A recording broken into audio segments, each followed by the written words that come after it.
White था। तो मैंने कहा आप मेरा बयान मीडिया को मैंने जो बयान दिया था, मैंने भी तो ये थोड़ी कहा कि चेक से नहीं दिया, मैंने भी चेक से ही बोला। लेकिन सूची जारी हो जाए कि कितना पैसा किसने दिया है। कम से कम रामनगर में लोगों को ये तो लगे कौन इतना महान दानी है। हल्द्वानी में कौन दानी है, रुद्रपुर में कौन है, कुड़दार में कौन है, श्रीनगर में कौन है, रुद्रपुर में कौन है, लोगों को ये तो लगे। तो भारतीय जनता पार्टी को पूरे एड्रेस के साथ पूरा उनके दानदाताओं की सूची हमें ना दें, मीडिया को जारी कर दें। लोगों को लगे तो सही कौन दे रहा है भाजपा को इतना दान।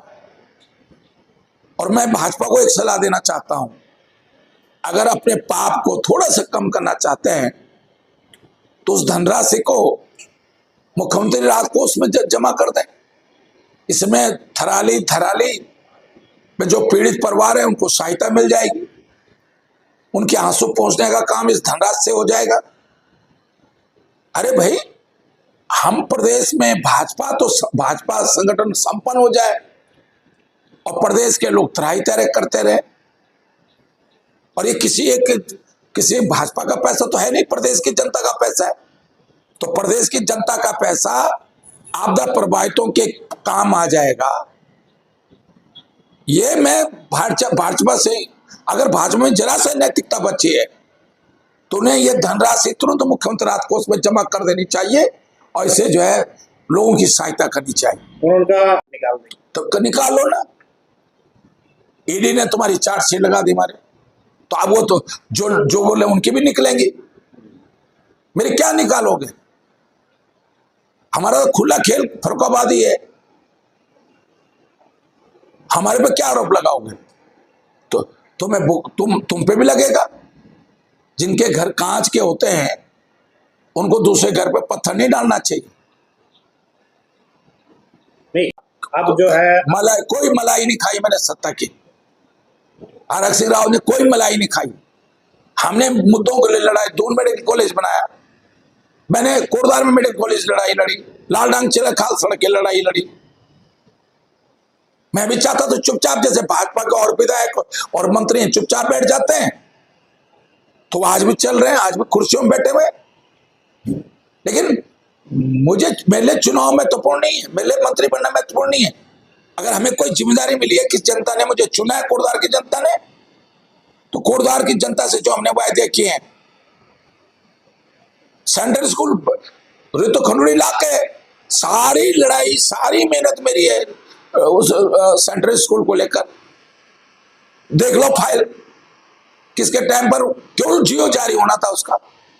मेरठ से कोटद्वार तक जो अभी हाईवे बन रहा है वो मैंने स्वीकृत करा रखा है। मैंने मीडिया में पहले प्रेस कॉन्फ्रेंस कर चुका हूं। तो मैं इसलिए कह रहा हूं कि हाँ, मैंने नहीं छोड़ी भाजपा, क्योंकि मैं लड़ाई लड़ता था, तुम लोगों को तकलीफ होती थी कि भाई मैं जनता की लड़ाई क्यों लड़ रहा हूं।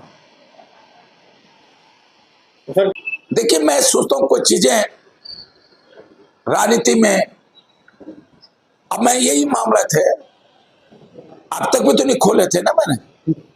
लेकिन यार, जब तुम मुझे पत्थर मारोगे मुझ पे, तो मुझे फूल मारने की, मैं तुम पे फूल डालने की उम्मीद करता हूँ आप मुझसे। तुमने मुझ पे चार्जशीट लगा दी फर्जी मामले में, फर्जी चार्जशीट लगा दी ईडी ने। तो मुझसे कैसे उम्मीद कर सकते हो कि मैं तुम पे फूल डालूंगा। तुम मुझ पे चार्जशीट लगाओगे, मैं गोले डालूंगा। तुम मुझे और छेड़ोगे, मैं और डालूंगा। लेकिन एक बात ये, मैं फिर अगर वो दल बदल पे बोलेंगे, मैं त्रिवेंद्र राव जी से कहूंगा कि वो अमित शाह से पूछ लें कि 2016 में किसने दल बदलने के लिए कहा था। और फिर मैं कुछ और कहूंगा तो फिर बात फिर बहुत आगे तक जाएगी बात। मैं बता रहा हूं, मैं भाजपा के नेताओं से कह रहा हूं कि मुझे मजबूर मत करना, मुझे मजबूर मत करना, नहीं तो मैं बहुत कुछ कच्चे चिट्ठे खोल दूंगा आपके। सबके ही हैं भैया, किसके नहीं है। क्योंकि जैसे त्रिवेंद्र भाई ने मुझे कहा कि मैं इंटरेस्ट जानता हूं, तो मैं भी तब से जानता हूं त्रिवेंद्र भाई को। मैं त्रिवेंद्र भाईचारे खाल में पढ़ता था, मैं भी वहां से जानता हूं। वो हमारे साथ उमानाथ सिंह जी मेरे साथ राज्य मंत्री थे, उनका प्यारो था। अब दो मंत्री बैठ के जब बात करते हैं तो आपको पता ही कि जो सरकारी कर्मचारी होता है वो खड़ा रहता है। उमानाथ सिंह मेरे बड़े भाई जैसे थे, आज इस दुनिया में नहीं है। ये उनके साथ 92 में प्यारो थे। सर